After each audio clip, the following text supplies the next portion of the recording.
शायरी cigarette पे cigarette पिए जा रहा था और साथ फाबिया की तस्वीर भी देख रहा था। तभी रिदा अंदर चली और इसे चाय देने के लिए और इसे यूं फाबिया की तस्वीर में मगन देखा तो पूछ ही लिया, वो आपको बहुत अजीज़ है क्या?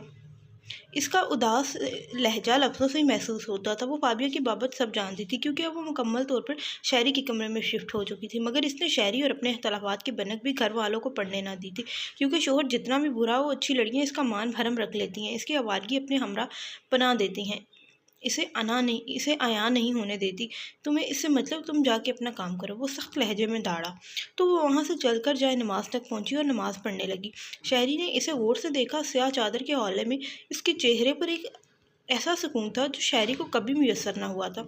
जब वो नमाज से फारिग होकर दुआ मांगने बैठी तो शायरी उठकर बिल्कुल इसके सामने जा बैठा, किसी शिकस्ता खौद बच्चे की तरह जो मुसलसल रोए जा रहा हो मगर अपनी जिद भी ना छोड़े।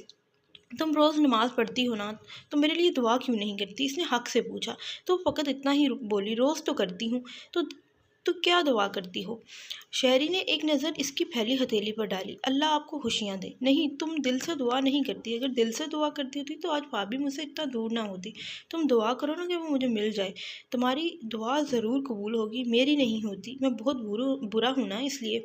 इसकी तो आवाज़ अचानक नम हो गई और रिदा को लगा जैसे वो खुद कर्ब में है। आप ऐसा मत कहें, हर इंसान को हालात बुरा बना देते हैं। रिदा ने इसे तसल्ली दी तो इसने अपना चेहरा दुआ के लिए फैली इसकी हथेली पर रख दिया। तुम दुआ करो वो मुझे मिल जाए तो मैं तुम्हें बहुत खुश रखूँगा। तुम्हारी झोली खुशियों से भर दूंगा। बस तुम दुआ करो ना कि भाभी मुझे मिल जाए। तुम दुआ करो ना, करोगी ना? वो एक उम्मीद से पूछ रहा था। इसे लगा कि इसकी हथेली भीग रही है। क्या कोई औरत अपनी सोकन के लिए भी दुआ कर सकती है? नहीं, कतई नहीं। वो सब बर्दाश्त कर सकती है मगर सोकन नहीं। रिदा का चेहरा भी भीगने लगा, मगर वो बोली तो फ़कत इतना, अल्लाह आपको मेरी बाबत सारी खुशियाँ अता करे। इसने चौंक कर सर उठाया और वो नहीं कह रही थी जो वो चाहता था। वो क्यों नहीं समझती थी इसे? अपने शोहर की क्यों समझ नहीं आती थी आखिर? तुम ऐसी क्यों हो? तुम पर मेरी बातों का असर क्यों नहीं होता? शहरी ने पहली बार इसके साथ नरम रवैया रखते हुए तजस्सुस से पूछा तो फाबिया ने दुआ के लिए हाथ उठाए, चेहरे पर फेरे और शहरी के आंसू इसके चेहरे को मज़ीद गीला कर गए। मर्द रिश्ते खो दे तो इसके पास आगे बढ़ने को बहुत से रास्ते होते हैं। औरत के पास क्या होता है? फ़कत आंसू। और जब सर से बाप का साया ही उठ जाए तो औरत सर नंगी हो जाती है। जानते हैं सर नंगी औरतों को माशरा किस गलीज़ निगाहों से देखता है? इसने दर्द भरी निगाह शायरी पर डाली और अपनी बात जारी रखी। इन नज़रों ने मुझे अधमोया कर दिया है।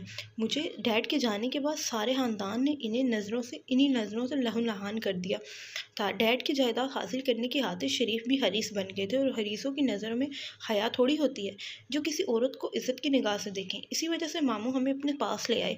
रिदा की आंखें और ज़्यादा बहने लगी तो शहरी ने ठंडी आँख भर के कहा, तुम्हारा और मेरा दुख एक ही है। दुख की नोयत एक है मगर दुख नहीं। रिदा ने कहा, आपने कभी वो कर्ब महसूस किया है जो दो औरतें अपने ही मुहाफिजों से बचने के लिए सारी सारी रात जाग कर महसूस करती हैं? मोमानी ने मामू का हाथ थाम कर खुद को इस कर्ब से बचा लिया वक्त पर ही। मगर अगर वो देर करती या फ़कत आपकी खातिर ज़िंदगी गुजार देती तो शायद वो भी यही कर्ब रोज़ाना महसूस करती। मगर वो खुशकिस्मत है ना, वो खुशकिस्मत। रिदा ने एक नज़र शायरी पर डाली और माँ के जिक्र पर इसने लब बीच ली और एकदम से खड़ा होकर बाहर निकल गया। मगर आज पहली बार इसने ज़ैनब के साथ रफ़ाकत को देखकर गुस्सा नहीं किया था, बल्कि रफ़ाकत को सलाम करने का शर्फ भी पाया था। भाभी और बहराम जाने को तैयार थे। रुकैया और बाकी घर वाले इन्हें बाहर छोड़ने आए थे। अल्लाह तुम दोनों को अपने हिफ्ज़ व अमान में रखे, आमीन, दादी ने कहा। और जब वो लोग चले गए तो बहराम ने गाड़ी में सामान रखते हुए कहा, मेरा तो कतई इरादा नहीं था तुम्हें ले जाने का। अगर तुम वो वाईफी ड्रामा करके मुझे ना दिखाती तो आज मैं अकेला जा रहा होता। तो चले जाए ना, अकेले मैं वापस जा रही हूँ। वो वापस मुड़ने लगी थी कि बहराम ने इसको बाजू से पकड़ लिया। ए रुको तो, क्यों अम्मी से डांट पिलवानी है? इतना तगड़ा नौजवान जो अभी तक अपनी अम्मी से डरता है क्या? फाबिया ने इसे मुंह बनाकर चढ़ाया तो बहराम ने इसे उंगली दिखाई। मेरा मजाक मत उड़ाओ, वरना वरना क्या? वरना मैं अकेला चला जाऊंगा। तो चले जाएं। वो फिर से जाने लगी मगर बहराम कदम बढ़ाकर इसे आगे चलने लगा। मैं जा ही नहीं रहा। आपको तो लड़ने से फुर्सत ही नहीं मिलती। वो पीछे ठहरे ऐसे बोली जैसे फ़कत वही लड़ रहा हो। मैं कहाँ लड़ता हूँ? लड़ रहा हूँ। तो क्या मैं लड़ रही हूँ? इसने हल्की से देखा तो बहराम ने मुस्कुराकर एकदम कहा, नहीं, हम दोनों लड़ रहे हैं, मेरा नाम बीच में मत लाएं, वरना। वो फिर से बोले तो बहराम ने पहले ही इसका फिक्रा अदा कर दिया, वरना मैंने जाना ही नहीं। वो हंसा मगर फाबिया ने मुंह फैला लिया, और इनकी इस तरह की हरकतों की वजह से सामने वाली बिल्डिंग में मौजूद शहरी का निशाना शिकार के बार बार हिलने की वजह से सेट नहीं हो रहा था। फाबिया बहराम के सीने पर दायां हाथ की उंगली इसे दस्तक देती है, मुस्कुराते हुए कोई बात कर रही थी, और वो कहका लगाता कदम कदम पीछे हट रहा था। इसी पल ट्रिगर दबा।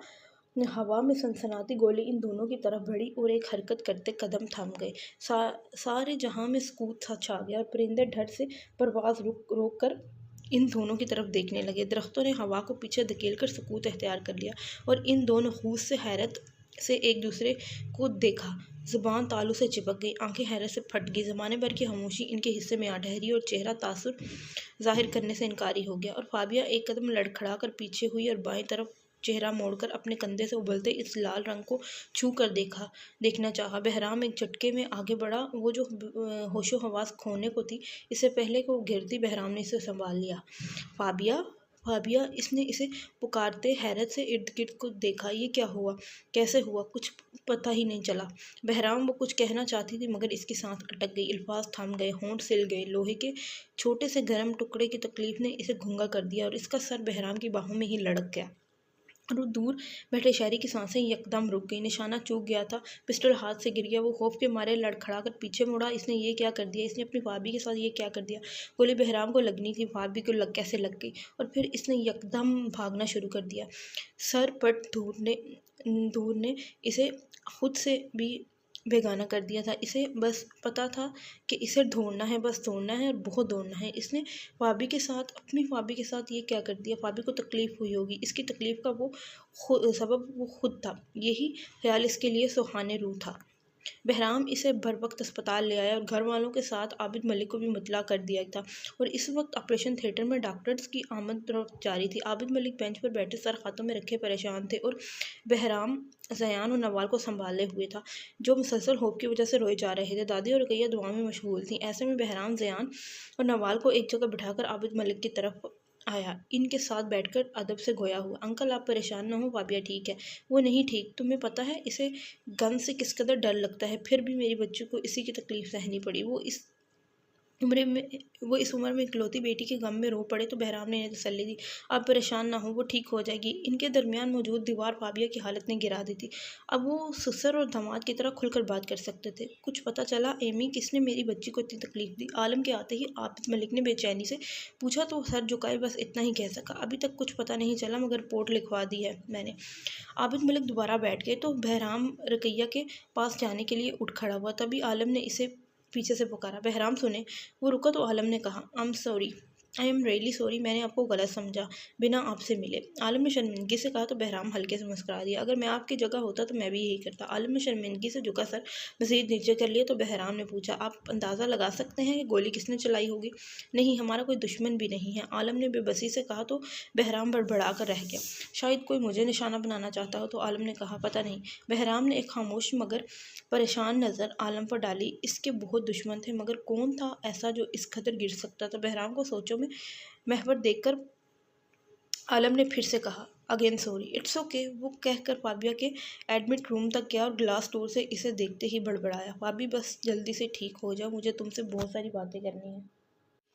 शरियार और फाबिया काफ़ी देर से एक दूसरे से बातें कर रहे थे। तभी बहराम अंदर दाखिल हुआ और शायरी को देखकर ठटक कर रुक गया। शुक्र आया आप आए, तो वरना मैं तो बोर हो रही थी। अल्फाज थे या चाबुक। शायरी ने हैरत से फाबी को देखा कि अब वो इसकी सोबत में बोर भी हो जाती थी। ये मेरा दोस्त है शरियार। फाबिया ने इसका तारुफ करवाया तो बहराम ने हल्के से मुस्कुरा कर कहा, हाय, हेलो। शायरी के अल्फाज बहुत मुश्किल निकले, तुम्हें किसी चीज़ की ज़रूरत तो नहीं? बहराम ने फाबिया से पूछा तो वो इसे देख कर कहने लगी, आपके सिवा किसी की नहीं, इसलिए यहीं बैठ जाएं आप। ये लो बैठ गया बस। बहराम ने इसे आंखें दिखाकर कहा कि वो अपने दोस्त की मौजूदगी का ख्याल करे और दूसरी तरफ जैसे शायरी का सांस गले में ही अटकने लगा। शायरी, तुमने कभी ऐसा इंसान देखा है जो दुनिया जहां से ज़्यादा खुशकिस्मत हो? फाबिया ने शायरी को कहा और शायरी ने एकदम नज़र बहराम पर डाली और बोला तो आवाज़ में भरपूर रश्क था, हाँ, आज देख लिया। बहराम को इसकी नज़रें अजीब लगीं मगर वो खामोश रहा। मैं अपनी बात कर रही हूँ इडियट। मेरे पास इतना अच्छा हमसफ़र है और इतने अच्छे दोस्त भी। फ़ाबिया ने बहराम की तरफ देखा और मुस्कुराकर बोली, अच्छा मैं चलता हूँ। वो इससे ज़्यादा बर्दाश्त नहीं कर सकता था। अपनी बीवी को मुझसे मिलवाने के लिए ज़रूर लेकर आना। फ़ाबिया ने कहा। अल्लाह हाफ़िज़। वो जा चुका था तो बहराम ने मुस्कुराकर फ़ाबिया की तरफ देखा। आज मेरी बड़ी तारीफ़ें हो रही थीं, खैर तो है। मैं बस आपका एक अच्छा इम्प्रेशन बना रही थी और अब आप खुशी से फूल कर गुब्बारा मत बन जाइएगा। फ़ाबिया ने इसे आँख मारी तो वो बस इसे हैरत और खुशी से देख कर रह गया। तुम ना कभी खुश ना होने देना मुझे। बीवी हूँ, भला खुश कैसे होने दे सकती हूँ आपको। भी दो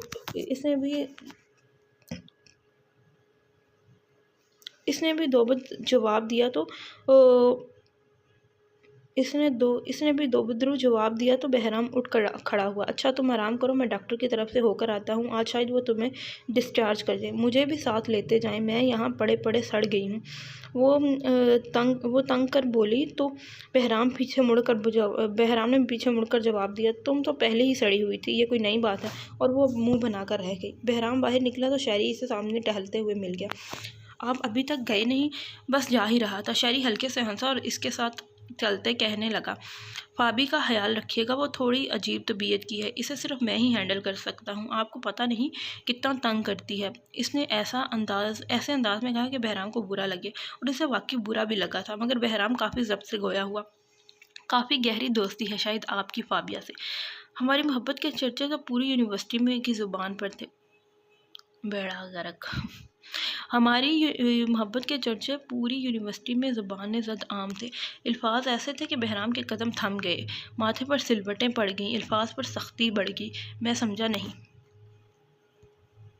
इसे होश आया और आँख खुलते ही इसने खुद को दर्द के किसी समंदर में डूबा पाया। इसका बाहिना कंधा हरकत करने से कासिर था। इसने सर हल्का सा उठाकर देखा तो सामने एक नर्स ठहरी थी। इसे होश में आते देखकर फ़ौरन बाहर को भागी और अगले ही लम्हे आबिद मलिक नम आँखों के साथ अंदर दाखिल हुए। भाभी जान, क्या हुआ मेरे बच्चे को? डैड कुछ नहीं। वो बामुश्किल मुस्कुराई तो आबिद मलिक ने इसके सर पर हाथ फेरते हुए कहा, परेशान मत होना, मैं पता करवाता हूँ, जो भी होगा जल्द पकड़ा जाएगा। मैं ठीक हूँ, आप परेशान ना हो। भाभी जान, तुम भी परेशान ना हो, डैड तुम्हारे साथ हैं। वो इसे पुचकार कर बोले तो इसने मुस्कुरा कर कहा, डैड आप मेरे लिए ज़्यादा परेशान हो रहे हैं, बहराम है ना मेरे साथ, तुम इसके साथ खुश तो हो ना भाभी? उन्होंने डर कर पूछा। शायद इनके अंदर भी डर की हल्की सी रिमक थी। क्या पता इनकी बेटी खुश ना हो, क्या पता इनका उठाया इंतहाई कदम इसकी ज़िंदगी पर भारी पड़ जाए। सिर्फ खुश, मैं बहुत खुश हूँ। फ़ाबिया चहकी तो उन्होंने बेख्तियार इसका माथा चूम लिया। अल्लाह तुम्हें हमेशा खुश रखे इसी तरह। वो उठकर चले गए तो ज़यान, नवाज़, दादी, रुकैया और आलम बारी बारी से मिलने आई, मगर जिसका इंतज़ार था वो ना आया। वो सबसे बस हल्के फुल्के अंदाज में बात करती मुस्कुराती रही, मगर तवज्जो दरवाजे पर ही रही। जब सब जा चुके तो उसने बहराम को दरवाजे की तरफ लब को चलते देखा और वो फिर आहिस्ता आहिस्ता चलते इसके करीब चला आया। कि तकलीफ़ हो रही है क्या? इसने बैठते ही पूछा और फ़ाबिया ने सर किसी बच्चे की तरह जल्दी से हाँ में हिलाया तो बहराम ने कहा, मैं हूँ ना, फिर क्यों हो रही है? आप पेन किलर थोड़ी हैं जो साथ होंगे तो तकलीफ़ नहीं होगी। इसने कहकर चेहरा मोड़ लिया तो बहराम ने फिर से कहा, अच्छा सर में दर्द हो रहा है? अच्छा सर में तो दर्द नहीं हो रहा है तो दबा दूँ क्या? गोली सर में नहीं कंधे में लगी है, वहाँ दर्द हो रहा है। वो चिढ़कर बोली, शौहर भला ऐसे हाल अहवाल पूछते हैं? आप वो तो ओह! अब वो तो दबा नहीं सकता मैं। बहराम ने होंठ गोल करके अफ़सोस से कहा तो फ़ाबिया आँखें सिकुड़ कर पूछने लगी, ये आप आज कैसी बातें कर रहे हैं? क्या मतलब कैसी बातें कर रहे हूँ? इसने चंबे से पूछा तो वो गड़बड़ा गई। मतलब इतने शरीफ तो आप हैं नहीं कि मुझे तंग ना करें, बस मेरी फ़िक्र करते रहें। इतनी तकलीफ़ में हूँ मगर शरारतों से बाज ना आना। तो इतनी तकलीफ़ में हूँ लेकिन शरारतों से बाज ना आना। तो वो हंस पड़ा तो इसने अपना दाहिना हाथ बढ़ाकर इसके हाथ पर रख दिया। आप मुझे तुम कहते हैं तो बहुत अच्छे लगते हैं। बहरा बहराम ने एक नज़र इसके हाथ पर डाली और दूसरी इसके मुस्कुराते चेहरे पर। कुछ लम्हे कितने मुकम्मल होते हैं ना, अगर ये लम्हे महरम रिश्तों में हों तो वो मुकम्मल के साथ साथ ख़ास भी बन जाते हैं। अमर मुकम्मल ख़ास लम्हे। और फिर वो मुस्कुरा कर गोया हुआ, जल्दी से ठीक हो जाओ, मुझे तुमसे बहुत सी बातें करनी है, अभी कर लेना। वो झट से बोली, नहीं अभी नहीं, वहाँ करूँगा जहाँ हमारी कहानी शुरू हुई थी। इसने सरगोशी की तो वो खुशी से चहक उठी, मतलब पहाड़ों पर? हाँ, झीलों पर भी। वाह कितना मज़ा आएगा। वो जोश से उठने लगी तो बहराम ने इसे जल्दी से रोक लिया। उठो नहीं भाभी, तुम्हें आराम की ज़रूरत है। मुझे नहीं करना आराम वाम। वो मुँह बना गई तो बहराम ने यकदम सख्ती से कहा, खबरदार जो ऐसा कुछ कहा तो इस बेड से हिलने की कोशिश मत करना। अब आप मेरे साथ ज़बरदस्ती नहीं कर सकते। इसने हल्की से आंखें सुकेड़ ली। क्यों नहीं गिर सकता? अगर तुम उठी तो जंजीरों से बांध दूंगा, फिर कोसती रहना जालिम शोहर को। इसने धमकी दी तो वो हूँ करके रहेगी। जालिम ना हो तो मैं बाहर जा रहा हूँ, मगर उठना मना है। वो तनबीह करता चला गया। जब वो थोड़ी देर बाद लौटा तो इसके हाथ में सूप का प्याला था। सूप देखते ही वापिया ने फ़ौरन कहा, ये क्या है? इस अजीम शय को सूप कहते हैं। यक, मुझे नहीं पीना। इसने मुंह भुरा करके मोड़ लिया। तो बहराम ने मसनूई सख्ती से कहा, तुमसे पूछा है किसी ने? चलो मुंह खोलो। नहीं, मुझे नहीं पीना। वो और पीछे हुई तो बहराम ने सूप का चमचा भरते हुए फिर से मुंह खोलो फाबिया कहा। प्लीज़ बहराम, आप पी लेना मेरे लिए प्लीज़। वो मुल्तजी लहजे में बोली, तो बिस्तर पर तुम हो कि मैं? मुझे सच में नहीं पीना। इसने बाकायदा मुंह पर हाथ रख लिया। तुम मुंह नहीं खोलोगी ना? नहीं। इसने सर नफ़ी में हिलाया और इसी पल बहराम ने इसका चेहरा जबड़ों से पकड़कर इसके मुंह में सूप का चम्मच उंडेल दिया और वो ज़ुबान बाहर निकाल कर बेबसी से बोली, बहराम आप बहुत बुरे हैं, मुझे पता है। अब चलो दूसरी बाइट लो जल्दी से। इसने फिर से चम्मच आगे किया तो इसने जल्दी से मुंह खोल लिया कि ये ना हो दोबारा पिलाने पर जबड़े ही तोड़ दे। और जब वो इसकी भूख मिटा चुका तो इसे जल्दी आने का कहकर बाहर चला गया। इसके जाते ही आलम अंदर आया। एमी, शुक्र है तुम आए। तो देखो, तो मैं यहाँ पड़ी पड़ी सड़ रही हूँ। प्लीज़ मुझे इस कैद से निकालो। यार, तुम्हारा शोहर तो लट्टू है तुम पर। इसने मुस्कुरा कर इसे कहा तो मुंह बनाकर बोले, शट अप एमी, वो मेरी केयर करता है कोई हमें भी कोई हमें भी कहता कि आओ मेरी केयर करो। वो दिल पर हाथ रख कर रह गया। एमल से कहो ना कि वो तुमसे कहा करे। यार, वो मेरी सुनती कब है? इसने तासुब से सर झटका। सड़ी हुई तुम्हारी बीवी है, एक तो ऊपर से तुम बेचारे अरमानों के मारे। शट अप भाभी, आई लव हर। इसने मुंह बनाया। कम वक्त मोहब्बत ने कहीं का ना छोड़ा, ऊपर से निकाह ने काम बढ़ा दिया थोड़ा। वो कहकर हंसने लगी तो आलम ने इसे मुक्का दिखाया। चलो चुप, अब तुम कुछ भी ना बकना, और वरना तुम्हारी हालत का ख्याल किए बिना दो लगा दूंगा मैं। बहराम ने सुन लिया ना तो फिर देखना। भाभी ने इसे आंखें दिखाई तो वो अफसोस से कहने लगा, इस हिटले से दोस्त को पिटवाओगी तुम? अफसोस है? ओए सेंटी मत हो, मजाक कर रही हूँ। अच्छा सुनो, मुझे तुमसे एक बात करनी है। वो एकदम संजीदा हो गया, मगर फाबिया इसी लहजे में बोली, तो अभी तक तुम बकवास कर रहे थे क्या? मैं सीरियस हूँ फाबिया। इसके लहजे में कुछ ऐसा था जो फाबिया को परेशान करने को काफ़ी था। क्या हुआ, सब ठीक है ना? शहरी तुमसे मिलने आया है, इसने कहा, और फाबिया ने उलझी नज़रों से आलम को देखा। वो क्यों आया है? फाबिया ने हैरत से पूछा तो आलम कंधे झुका कर रह गया। तुम्हें देखने आया होगा, मगर मुझे इससे नहीं मिलना। इसने मुंह फेर लिया। इसके जज्बात को मद्देनजर रखते हुए इससे वो इसके जज्बात को मद्देनज़र रखते हुए इससे मिलेगी तो शायद ये इसकी बहुत बड़ी बेवकूफ़ी होगी। फाबिया, मुझे लगता है वो अपने गुज़िश्ता जज्बात पर शर्मिंदा है। फिर भी एमी, ये मुनासिब नहीं है। इसने हल्के से मुस्कुरा कर कहा तो आलम भी मुस्कुरा पड़ा। बहराम की सोबत ने तुम पर काफ़ी असर डाला है, मैं इसे मना कर देता हूँ। वो जाने लगा तो फाबिया ने इसे किसी सोच के तहत रोक लिया। रुको एमी, इसे बेच दो और साथ तुम भी आ जाना। वो बाहर गया। जब लौटा तो शहरी भी इसके साथ ही था। हाय भाभी, कैसे हो शहरी? इसने पुरतकल्लुफ़ अहवाल पूछा तो वो भी हल्के से मुस्कुरा कर बोला, मैं ठीक हूँ, तुम कैसी हो? फाबिया ने इसके तुम कहने पर लब बीच लिए। मेरा नहीं ख्याल कि अब हम इतने अच्छे दोस्त रहे हैं कि तुम मुझसे इतना बेतकल्लुफ़ होकर बात करो। I am really sorry Fabia, मैं हर चीज़ की माफ़ी मांगने आया हूँ। मैं अपने जज्बात पर शर्मिंदा हूँ। तुम प्लीज़ मुझे माफ़ कर दो। उसने बाकायदा हाथ जोड़ लिए तो फाबिया हल्के से अंदाज में बोली, ये माफ़ी नहीं थी बल्कि एक इशारा था कि यहाँ से दफ़ा हो जाए। मगर शहरी इसका लहजा समझ चुका था। इसलिए वहाँ से उठने की बजाय फिर से कहने लगा, अब तो मेरी शादी भी हो चुकी है और अब मैंने जाना कि मोहब्बत क्या होती है, इसलिए मैं अपने हर जज्बे से दस्तबरदार होता हूँ। इसने कहा और फाबिया को थोड़ी सी तसल्ली हुई कि वो अब इसके रास्ते से हट चुका है जो इसकी परेशानी का सबब बना था। तो वो हल्के से मुस्कुरा कर बोली, मुझे खुशी है कि मुझे मेरा दोस्त वापस मिल गया। फाबिया को मुस्कुराने की देर थी कि आलम इस पर चढ़ दौड़ा। घुन्ने मीस ने शादी कर ली और बताया भी नहीं? अब बता तो दिया है, शायरी ने मुंह बनाकर कहा तो आलम ने रोनी सूरत बना ली। मेरा सबसे पहले निकाह हुआ था और मैं ही अभी तक लटका हुआ हूँ। ये इंसाफ है मेरे साथ? ये तो ना इंसाफ़ी है मेरे साथ। तेरे साथ हमेशा ऐसा होता है। निकाह की जल्दी थी ना तुम्हें, सो अब इसी पर ही गुजारा करो। फाबिया हंसी और आलम उठ खड़ा हुआ। मैं जा रहा हूँ घर और अभी अपनी रुखसती की बात करता हूँ। तुम्हारी तो कोई सुनता भी नहीं। फाबिया ने पीछे से हाँक लगाई और इसके जाते ही शायरी ने तशक्कर से कहा, थैंक्स फाबी, इट्स ओके। हल्के से मुस्कुराई। शरियार और फाबिया काफ़ी देर से एक दूसरे से बातें कर रहे थे। तभी बहराम अंदर दाखिल हुआ और शायरी को देखकर ठटक कर रुक गया। शुक्र आया आप आए तो, वरना मैं तो बोर हो रही थी। अल्फाज थे या चाबुक। शायरी ने हैरत से फाबिया को देखा कि अब वो इसकी सोबत में बोर भी हो जाती थी। ये मेरा दोस्त है शरियार। फाबिया ने इसका तारुफ करवाया तो बहराम ने हल्के से मुस्कुरा कर कहा, हाय हेलो। शायरी के अल्फाज बहुत मुश्किल निकले। तुम्हें किसी चीज़ की ज़रूरत तो नहीं? बहराम ने फाबिया से पूछा तो वो इसे देख कर कहने लगी, आपके सिवा किसी की नहीं, इसलिए यहीं बैठ जाएं आप। ये लो बैठ गया बस। बहराम ने इसे आंखें दिखाकर कहा कि वो अपने दोस्त की मौजूदगी का ख्याल करे। और दूसरी तरफ जैसे शायरी का सांस गले में ही अटकने लगा। शायरी, तुमने कभी ऐसा इंसान देखा है जो दुनिया जहां से ज़्यादा खुशकिस्मत हो? फाबिया ने शायरी को कहा और शायरी ने एकदम नज़र बहराम पर डाली और बोला तो आवाज़ में भरपूर रश्क था, हाँ आज देख लिया। बहराम को इसकी नज़रें अजीब लगी मगर वो खामोश रहा। मैं अपनी बात कर रही हूँ इडियट। मेरे पास इतना अच्छा हमसफ़र है और इतने अच्छे दोस्त भी।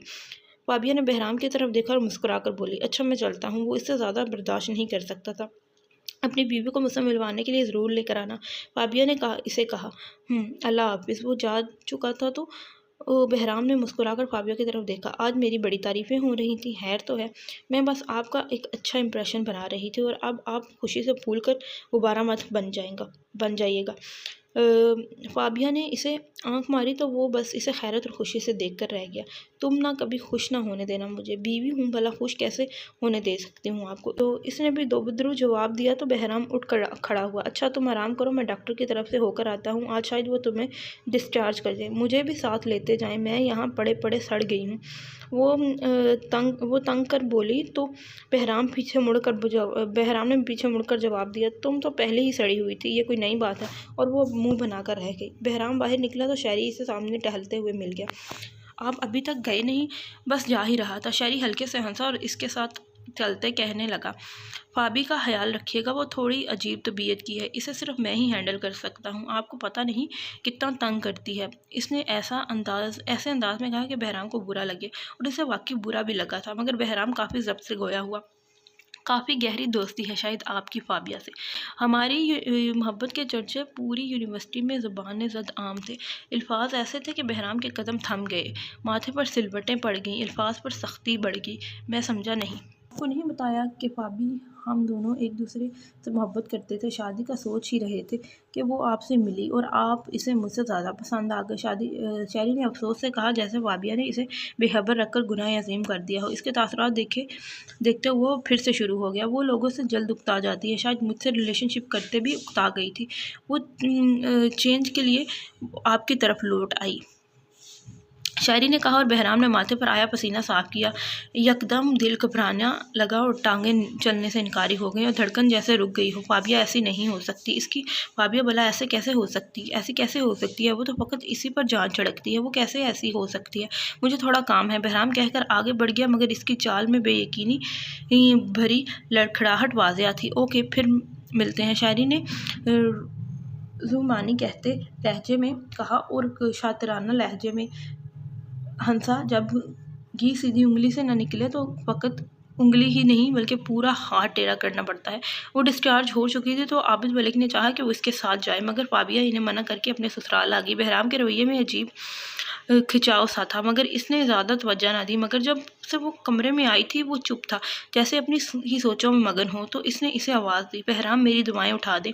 बहराम सोफे से उठकर फाबिया तक आया और इसे दवा इसके करीब रखी और दोबारा जाकर सोफे पर बैठ गया। अजीब खुश्क अंदाज था जो फाबिया को शिद्दत से खटका और अगले ही पल इसने बहराम को सिगरेट सुलगाते हुए देखा। ये क्या कर रहे हैं आप? सिगरेट पी रहा हूँ, इसने हदधर्मी से कहा। तो फाबिया तेज़ी से कह गई, पहले तो नहीं पीते थे है ना कभी तो पीनी थी, तो आज से रोज़ाना पीऊँगा। वही अंदाज इसे लगा दाल में कुछ काला है। बहराम आपको पता है ये आपकी सेहत के लिए कितनी बुरी है? मेरी सेहत मेरी मर्जी। इसने सिगरेट की कश लगाने शुरू कर दी और फाबिया हैरत से इसे देखे गई। सिगरेट का धुआं पूरे कमरे में फैल रहा था। मर्द था और मर्द अपनी मलकियत पर किसी का नाम तक बर्दाश्त नहीं करते और इसे तो इतनी बड़ी बात हजम ही नहीं हो रही थी कि फाबिया ऐसी ही थी कि वक्त गुजारी की शौकीन। अगर वो ऐसी थी तो वो अभी तक बेखबर क्यों रहा? दिमाग था कि उलझनों में गड़ा जा रहा था और दिल था कि ये सब मानने से इनकारी था। फिजा को आलूदा करता धुआं सांस के रास्ते अंदर पहुंचा तो नतीजा खांसी की सूरत में निकला और फाबिया को खांसते देखकर बहराम ने उजले से परेशानी में एक सिगरेट मसली और जल्दी से इसके लिए पानी ले आया। पिए ना, क्यों रोक दी पीनी। अब इसने पानी नाराज़गी से पीछे कर दिया तो वो सख्ती से कहने लगा, ये पानी पियो तो मुझे भाषण मत दो। आपके दिमाग में चल क्या रहा है? इसने चंपे से पूछा तो इसने साफ मना कर दिया, कुछ भी नहीं, आपका रवैया नॉर्मल नहीं है। वो फिर से बोले तो बहराम बेड पर बाकिल इसके सामने आ बैठा। फाबी, तुम्हें मुझ पर कितना भरोसा है? वो पूछ रहा था और फाबिया चंद पल इसे देखने के बाद हंस पड़ी। इतना कि अगर मुझे कोई साबित कर दे कि ये गोली तुम्हें बहराम ने मरवाई है तो मैं इसका मुंह तोड़ दूंगी, मगर आप पर कतरा बराबर शक नहीं करूंगी। अगर कोई ये कहे कि मैं भी आम मर्दों की तरह हर दूसरी लड़की के साथ मोहब्बत के दावे करता रहा हूँ तो वो फिर से पूछने लगा, मगर अब की बार इसका चेहरा बेतासुर था। तो फाबिया मुतमईन अंदाज में बोली, तो मैं इससे कहूँगी कि तुम्हें इससे बुरा मजाक नहीं मिला। अगर कल को मेरी कोई एक्स आकर कहे कि मैं बहुत बुरा मर्द हूँ और इसके साथ रिलेशन में रहा हूँ और इसे चीट करके शादी कर ली, तो वो फाबिया के मुतालिक अपने अंदाज में मौजूद उलझने हल कर रहा था, मगर ऐसे कि फाबिया को ये गुमान ही ना गुजरे कि वो इस पर शक कर रहा है, वरना इसे बहुत तकलीफ होती और हर दर्द से बढ़कर बेएतबारी की तकलीफ जानलेवा साबित होती है। तो मैं इससे कहूँगी कि बेइज्जतों को खुद बदनाम होकर दूसरों पर तोहमत नहीं लगानी चाहिए। अब की बार वो हंस पड़ी तो बहराम ने पूछा, मतलब मेरी जो भी एक्स होगी वो बेइज्जत होगी? तो आपके ख्याल में शादी से पहले ताल्लुक़ रखने वाली औरत इज़्ज़तदार होती है?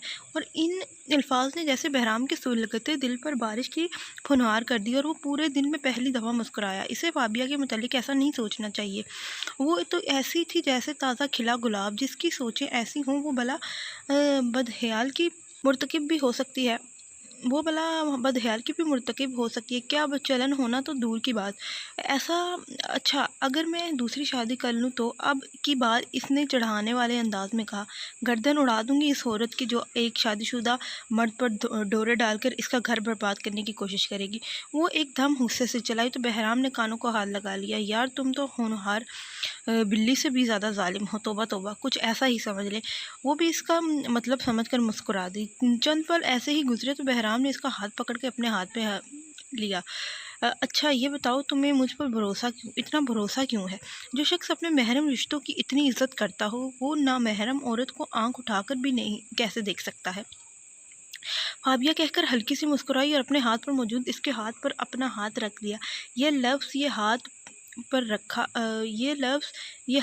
रखा हाथ एक जोड़े की एक दूसरे पर इंतहा एतमाद और भरोसे की निशानी थी। बहराम ने गहरी सांस खारिज करके इसकी तरफ देखकर कहा, अच्छा मुझे तुमसे कुछ पूछना है। किस बारे में? फाबिया ने पूछा तो बहराम ने बेड से उठते हुए कहा, तुम्हारे सो कॉल्ड दोस्त शैरी के बारे में। और शैरी का नाम सुनते ही इसे अंदाज़ा हो गया था कि इस पर फिर से भरोसा करके इसने गलती कर दी। और फिर बहराम को फाबिया ने शैरी के मुतालिक सब बता दिया। और जब बहराम ने इसे बताया तो जैसे इसकी सांस थम गई और आंखें बेयकीनी से फट गईं। बहराम, मैंने इसे सिर्फ दोस्त समझा, फ़कत दोस्त, बिल्कुल एमी की तरह। मेरे दिल में इसके लिए कभी कोई फीलिंग्स नहीं थी और ना है। फाबिया शिद्दत अफसोस से रोने लगी तो बहराम ने इसे तसल्ली दी, मुझे मालूम है।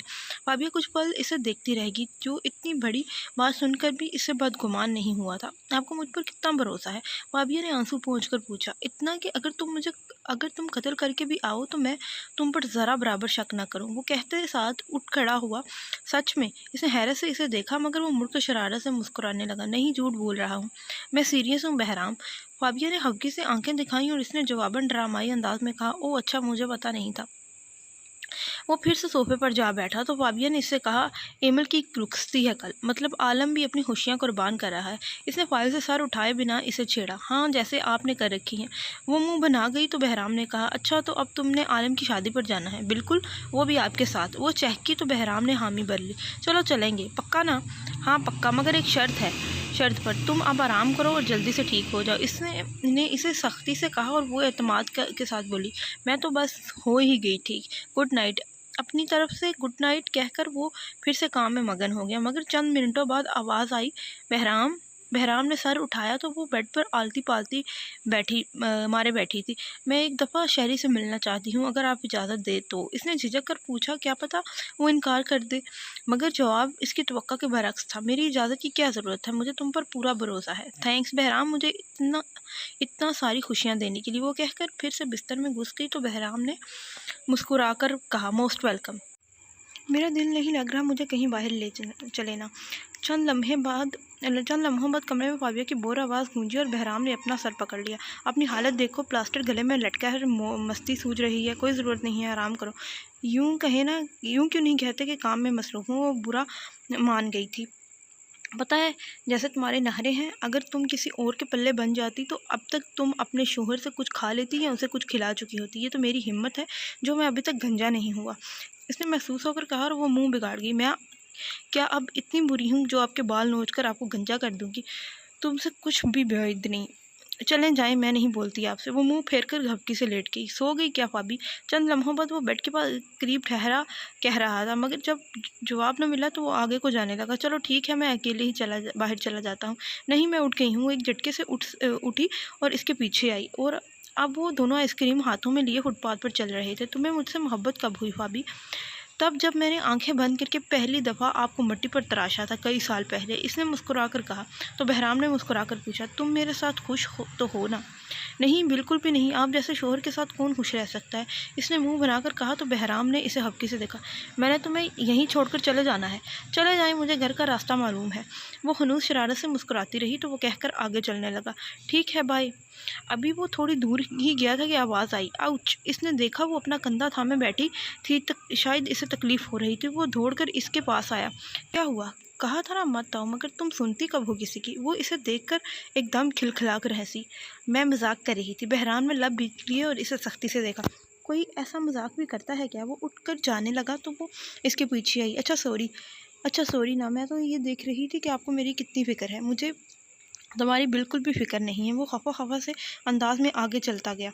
आप झूठ भी ऐसे बोलते हैं कि फ़ौरन पकड़ा जाता है। वो हंसी वो इसके अंदाज से महसूस हो रही थी तो इसने पीछे मुड़कर इसे देखा। अच्छा बस बहुत हो गया, अब घर चलो।